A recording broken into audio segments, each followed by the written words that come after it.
I lost respect for myself during perimenopause. I didn't like myself very much, and I had to work really hard and dig deep to gain that back. Depression impacted my relationship with my husband, my kids, my friends, exhausted to the point where you're just like, oh, I can't carry on. But the menopause industry is a $16.1 billion industry, and the majority of that is based on diets and supplements. They see us coming. I'm so bloody fat. Why do we feel that way? Everything's just changed. TTOMers, welcome back. Don't forget to subscribe, like, and share. Today, I'm really excited. I have something I want to read. Get my glasses on. Entering my 40s felt like a breeze. I was fit and healthy and in better condition both physically and mentally than I had been in my 20s. I felt awesome, and I thought I looked awesome too. I was clearly doing something right. And I could see that I was inspiring other women to get strong, look after themselves, and thrive in their 40s as well. Life was good. I was living the dream. And then I turned 40. Amanda Thebe, welcome to this time of the month. I'm really happy to be here. Let's do this. Let's do this. So Amanda, you are a book author and much more. Why don't you tell the audience? I am a personal trainer and nutrition coach. I've been in the industry for 30 years. I have to think about that a few times as well, because I forget that I'm 53 now. So I've been doing this a long time. I'm also a menopause advocate and educator like yourself. I do a lot of personal speaking engagements in the workplace, and I really try and be the voice for women. I feel like I'm a community leader in this space, and it was never something I dreamed of doing. It just sort of happened because of my personal circumstances. And absolutely, I think that's how I discovered you, and I'd love you to share with the audience what brought you to this point. Okay, so writing a book about menopause was never on my bingo card, and it wasn't even something I dreamed about, but I felt like I was a really good person to come to for advice about health and wellness being a woman. Yep. And you already read that part out. And it all felt very genuine until it didn't. And when I was 42, I was in a boxing class and I was working out really hard. And then afterwards, I just didn't feel right. And when you've worked out too hard and you feel exhausted to the point where you're just oh, I can't carry on. But that just sort of stuck with me for days. And in addition to that, I had vertigo and I was throwing up and I lost feeling in one side of my body. And I freaked out and I was like, holy crap, what's going on? And then I thought, oh, it's just a virus. It'll get better. But it didn't. Yeah. It got worse. And that was sort of the start of a 2-year journey in this medical wilderness where I wasn't well. I didn't know what was wrong. And I was looking for answers, but I couldn't get any. And I don't know if you've heard this from other guests, but I then was in this medical environment where doctors desperately wanted to help me, but I was left with more questions than answers every single time I went. And I had dozens of tests, all that were inconclusive. And it got to the point where I was desperate. Yep. And that desperation, I also ended up with depression as well, really severe depression. It impacted my relationship with my husband, my kids, my friends. Everything just changed. And I remember waking up one morning going, I can't do this anymore. I can't. Where's Amanda gone? It was like I'd lost my personality. And then I had this appointment with a gynecologist, and it was a routine gynecologist appointment. And I think I had cysts. Every woman's got cysts everywhere. So I went to this appointment and he was like, yeah, you're fine. I'll see you in a few months. And then I started crying. And he sat down and he went, you know what? It's lunchtime. I'm going to eat my sandwiches. And he went, what's wrong? And I just told him everything. And he went, yeah, that's perimenopause. I see this day in and day out, and I can help you. And his words were, you're not losing your mind. You're just losing your estrogen. And I immediately felt seen and heard.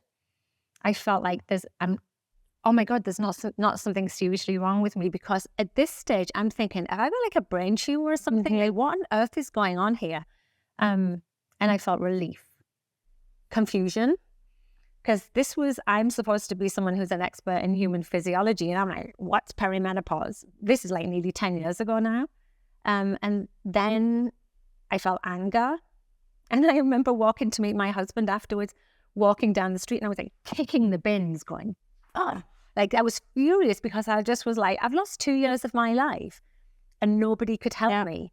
Why? Why is this time of life such a mystery to me? And that sort of sent me down that very slippery perimenopause rabbit hole like you're in. And yes, I think the audience, I certainly resonate with parts of your story.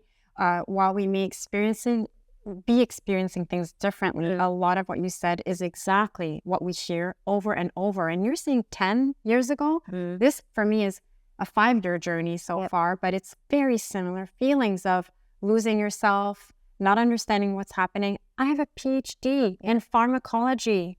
I am married to a physician. And when that moment of understanding what was happening, very similar emotions. What I love about this book and how you're talking is the human talk aspect of it. I think that's, it's putting everyday words so that we can identify, biologically what's happening to us. You just told me you're a PhD, so you understand medical speak and you understand position statements and you can read studies, but most women can't. And during perimenopause and menopause, our brains change, right? And our capacity changes. And I know that I was looking for information all over the place and it was so confusing. And it was really difficult for me to sort out the wood from the trees. I couldn't find stuff that just made absolute sense to me without having to dig deep. And so the reason I wrote the book is because I wanted like your best mate's guide to menopause that was evidence-based, but that translated this really complicated, dry evidence of information of which it's vast. And it's still overwhelming. It's still overwhelming into like you said, human speak. And that's what we want. What do I do? Just tell me, would you? Yes. And then I also wanted to include some humor because I understand the psychology around learning and learning with humor is really impactful, but it's not diminishing. And I found that as well as these dry like books and information out there was also like the diminishing humor that was like belittled women's experiences. So I was trying to find that right balance. And I just wanted it to be as though you were talking to me, that you were saying, Amanda, what do I do about this? Well, I don't know, but what the research says is this. Like, I'm not pretending to be an expert. And what I'm trying to say is, read it. There might be something in there that helps you. This book really feels like an extension of a community and the sisterhood. And that's obviously why we have you on this time of the month. And actually, I think it's a good idea I'm just going to read I'll give you some of the chapter titles this is where I might like cringe a little bit because this book was written 3 years ago. And sometimes I say things and go, I said that out loud. Yeah, but we think it. But I'm going to own it. I'm going to own it. So let's do it. Own it because you know what? This is why the book resonates. Okay. When I read the titles, I was like, she's saying what I'm thinking. So, chapter 5, I'm so bloody fat. I know. Why do we feel that way? Why do women learn to hate their bodies, right? And what's happened is societally, we've been fed for decades that we need to stay young and stay thin to be worthy. Yes. It's that simple. But those were the words that I said to myself. Like, my body was going through the change of perimenopause and menopause, and I was resisting every step of the way. I was angry with my body for letting me down, and I was angry that it was changing. Instead of thinking, why is this happening? Let's get educated, and then let's lean into this, and let's accept that this is happening, not particularly put in our weight, but accept that our body's going through this transition. How can I support it, like, in the best way possible? And so it's changing the narrative of being like, I'm fat and I'm ugly. I hate looking at myself in the mirror, because that's exactly what women feel. Yeah. To going, oh, like, I've put weight on. Why might this have happened? And what can I do if I want to lose weight, or if I want to go through the psychological process of accepting that this is natural and normal and other women are going through this too. So why don't you share with the audience, like, why is this I'm fat happening to us? So there's a lot going on, right? And so I think the first thing is to talk about is a few hard truths, and this doesn't always go over well. Menopause is specifically not the reason you're putting weight on. And there are no studies to say that that's the case. But it's much more complex than that. We have to talk about nutrition science. Nutrition science is the laws of thermodynamics, and you can't argue with those. And that means energy balance. And when you get down to the meat and bones of it, look, pun intended there, is that it's the energy that we take in and the energy that we expend. And that's called energy balance. And essentially, the measurement of energy is calories. People deny calories, but it's a unit of measure. And so if we're not eating enough food compared to the activities we're doing, we're going to lose weight. Yeah. If we consume calories compared to the activity we're doing, we're going to gain weight. And if there's a balance there, we have homeostasis, right? It's that simple. But it's also not. Because our bodies are going through this seismic change where hormones interact with so many systems in our body. They're chemical messengers that send information all over our body. And there is an impact to those. So stuff gets really, really hard. Women are like, I'm doing the same thing, but for some reason, like I'm putting on weight, it's not working. Well, yeah, because your body's going through a transition. So there's a couple of like real takeaways from this. We don't move as much. It's really simple. And as we get older, we move less as well. And so that comes down to potentially lifestyle. It might be just symptoms impacting us. I had to take a hard look and go, you know what? I don't move as much as I did actually 10 years ago. So owning a little bit of that was important. Losing my mindfulness around my food was something as well. When I was laid on that sofa exhausted, I know that I was just grabbing food that just felt comforting and easy to eat. And my sleep was a mess too. And I'm talking about me, but we know this statistically for women. When sleep is disrupted, our cravings increase. We become less mindful around food. And you're too tired to move. And there's all of these things. But in addition to that, our bodies are making it harder for us to find the balance. And so in addition to that, we can look at ghrelin and leptin. They're our hunger hormones. And the easy way to remember them is, I think, ghrelin is like your gremlin, you know, the grumbly tummy. You've had too much coffee and your tummy's grumbling. Well, ghrelin tells us it's time to eat, and it sends the chemical messenger to our brain to say, eat some food. Well, that gets disrupted with our estrogen declining and fluctuating. Estrogen receptors are in around 200 systems in our body. And so if we're always hungry, chances are we're always going to want to look for food. Leptin, on the other hand, is produced in our fat cells. It's another chemical messenger that says to our brain, we can stop eating now. That gets disrupted too. And so we're always hungry and we're never satisfied. And so it might feel as though we're doing the same thing. Chances are you're not. Mm-hmm. In addition, I'm just going to get... And your hormones are playing against you in a way. Yeah, they're making stuff challenging for you. And so it's almost like you were running a sprint race and all of a sudden you're doing the hurdles, right? And then you've got to jump this hurdle and you're like, all of a sudden, you're not coping with stressful situations. Because guess what? Cortisol and estrogen are intrinsically at play. And we know that when we're not coping and we have chronic levels of stress, and I'm talking about like stuff that just sticks with us for ages and ages, it can impact things like cravings as well. It can impact our sleep. And so I think it's worth pointing out as well that high cortisol doesn't equal high belly fat. They're two different systems in the body, but because some people with high cortisol and stress lose weight, right? You know, they're super. I'm actually one of those. I get stressed and I'm like, I can never eat again. And it's a horrible place to be. In addition to that, our body will change fat distribution. And this is a really cool phenomena. So typically women tend to carry fat around their stomachs, like lower belly, I would say, hips and thighs for reproductive reasons, right? And when we go through menopause and we go into this low level of estrogen and progesterone, our body starts to store it around our stomach.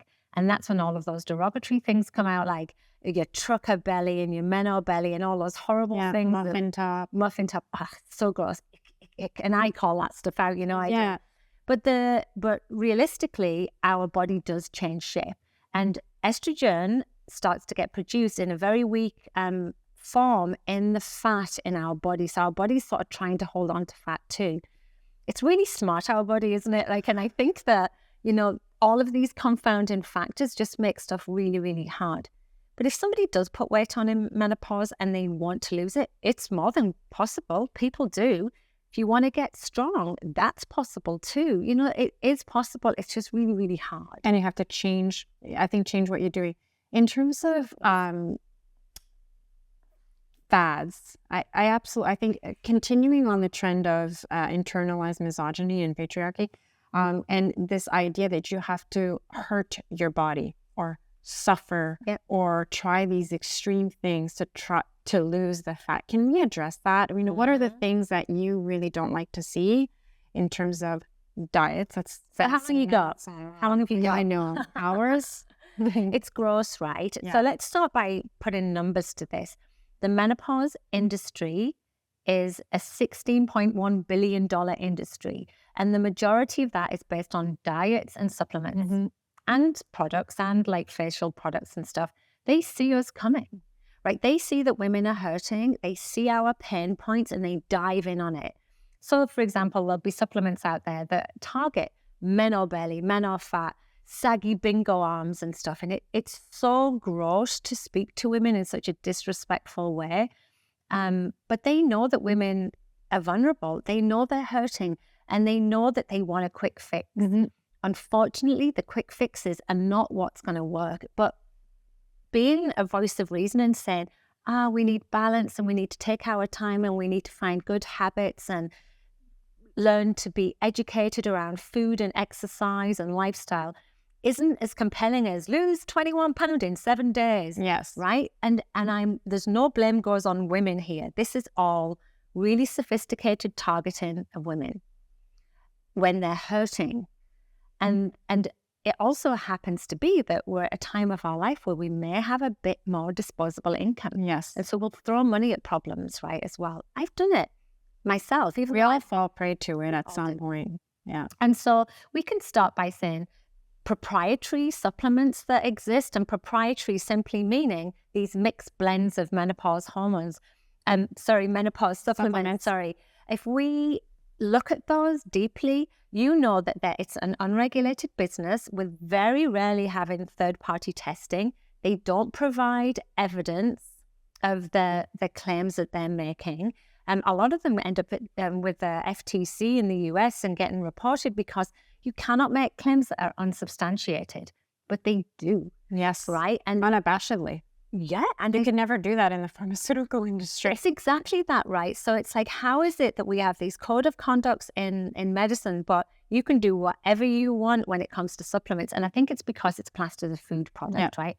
In addition to that, menopause diets, we have a really good understanding of nutrition science, a really good understanding of it. And it's not just that we're denying that women put weight on it in menopause. What we're seeing through the studies is that metabolism doesn't change very much over our lifespan. We have a high peak of metabolism as a child, and then it levels out, and then it starts to drop after the age of 60, but only by 0.7%.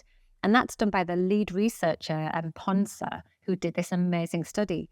And so when people are telling you that your metabolism's broken, it needs fixing, it needs a kickstart, there's no science to back. I love it when it's a bro on Instagram telling you with that. No shirt on. With no shirt on. They never have shirts. They don't. No, they never have shirts. I love that you're saying that, because on a previous episode with a nutritionist, she mentioned the same idea, that the thought that metabolism majorly slows down is been debunked, right? Been debunked. And as a scientist, it's really important that we keep talking about that, whether women want to hear it or not. It's the truth, right? And we can get pushback from it because they may go, say, on a diet that's claimed to be the one that cracked the code. I just did this on video and I hate that, but whatever. It really does feel like people are emphasizing these, like, I'm the savior here. I understand something that nobody else understands. Well, that's a red flag for me straight away. Because if it worked, we'd all be doing it. Yeah. We have really good research on things like the DASH diet and the Mediterranean diet and how the body interacts with that, right? And so and on energy balance as well. So we understand all of that. But if Janice down the street did ketogenic diet and lost 40 pounds, she's going to tell everybody about that and everybody's going to want to try it. But we're all very, very unique. And what works for Janice down the street probably won't work for you. And all she created by doing that was a calorie deficit. Whether she wants to believe that or not, Yes. nothing else is happening. I went to the Menopause Society conference, and there were some experts there talking about that it's mostly about the calorie deficit rather than the actual method you're using. Because you can lose weight in tons of other ways. We talk about carbohydrates as being evil and the devil, and then you look at all of Asian cultures who don't have an obesity epidemic. And they eat carbs. Carbohydrates as the main share of their diet. So we have to sort of like pass back this information and these aggressive sound bites and say to women that there is a better way to do that. It just might not happen quickly, and it might take a little bit of unpacking all of the misogynistic, ageist, sexist tropes that we've been fighting against for decades, right? I know you and I are really passionate about it. We are, and that's why we want to pass this message on, because I believe that if you want to change, because, you know, what we want is for women to feel seen. We want them to feel heard, and we want them to feel supported. So if something's bothering you, whether it be the hot flash or the belly weight, we just want to know that what you're being given as information is evidence-based so that you can decide. Then you get to make a choice, right? And when you arm women with knowledge, which a lot of us don't have, in the Menopause Foundation of Canada's report, 46% of women said they have no idea about what menopause is or what to expect. I didn't know the word perimenopause. That's what I said to my doctor. What, perimenopause? Like, I'd never heard of it too, right? And a lot of women don't, because it's not in our vocabulary. What you're doing with podcasts like this is we're putting it out there, taking that word and all it contains just into the general lexicon that it should always have been. Yeah. Because historically, we've been told not to talk about it. Before I end this segment, we're going to have you back. We're going to have you back, and we're going to talk on chapter 7, how to eat, a little bit more, because you touched upon the hormonal side, but you know, how to eat, that's going to be really good. But for today, I'd like to end the episode by asking you, what makes you feel beautiful, Amanda? Sleep, but that's not the real answer. Nobody feels good when they haven't slept. You know what makes me feel beautiful is when I respect myself. That's the answer to that. And that looks different depending on the day. It might be because I've done a workout and I respect what my body's capable of. It might be based on the fact that I've gained this knowledge and I'm open to sharing it. But I lost respect for myself during perimenopause. I didn't like myself very much. And I had to work really hard and dig deep to gain that back. And I'd love that for every woman. So yeah. That's beautiful. Thank you so much for coming on this episode. Thank you very much. That was awesome. What I love about sisterhood is when you both love the same thing, and then you also tell all your girlfriends about it. So Amanda and I both love Fluvogs. They're amazing shoes. Why I like it is I've always felt that it was a way for me to express my uniqueness, because they're so different. I mean, you will know. If you know, you know. What do you like? I love the Fluvog community, don't you? But my mum always said to me that you should invest in a good bed and a good pair of shoes. And so I know that they're a bit more pricey. These are 10 years old. These are 2016. Yeah. So shoes for life. Shoes for life, and they're comfortable and stylish. I can't wear stilettos or high heels. And so it allows me to wear like heels that are chunky and it looks cute and a little bit retro as well. Totally retro. I love that vibe.